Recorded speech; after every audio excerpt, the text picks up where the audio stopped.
तुम्ही पाहत आहात MCN न्यूज मराठी।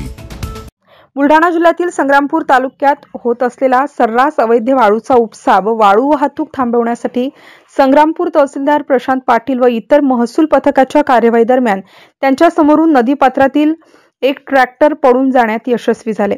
त्या ठिकाणी पथकाला 3 इसम संशयास्पदरित्या वाळूचे ढिगारे करताना आढळून आले।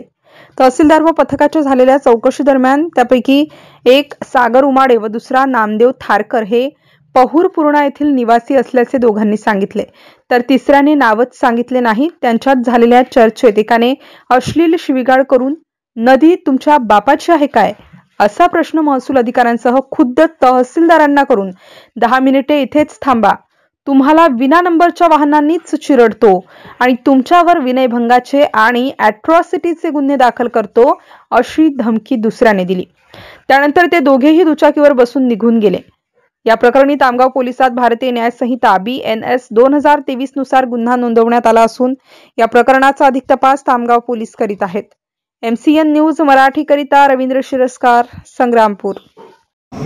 5/2025 रोजी रात्री 11 वाजता मी माझ्या महसूल पथकासह बोन नदी पात्रात पूर्णेच्या पात्रात आम्ही फेरफटका मारण्यासाठी गस्त घालण्यासाठी गेलो होतो। तेव्हा तिथे पहुरपूर्णा गावचे 3 युवक नदी पात्रात उपस्थित होते। त्यांना आम्ही विचारणा केली की बाबा तुम्ही काय करता इथं रात्री 11 वाजता, तुमच्या हातात फावडे आहेत, टोपले आहेत। त्यांनी आम्हाला ओढाओढीची उत्तरं दिली, शिवीगाळ करायला सुरुवात केली, धमकी दिली आणि मग त्यांना आम्ही त्याची कल्पना दिली की बाबा हे बेकायदेशीर आहे आणि तुम्हाला आता इथं पोलीस बोलवून तुमच्यावर कारवाई करावी लागेल। तर तिथे त्यांच्या त्या स्प्लेंडर गाडीवर निघून गेले। आम्ही लगेच पोलीस स्टेशन तामगाव गाठलं आणि तामगाव पोलीस स्टेशनमध्ये त्यांच्यावर शिवीगाळ, धमकी देणे आणि शासकीय कामात अडथळा आणणे हे गुन्हे दाखल करून टाकले। पोलिसात तक्रार दाखल झालेली आहे। आता पुढील तपास इन्व्हेस्टिगेशन ऑफिसर करत आहेत।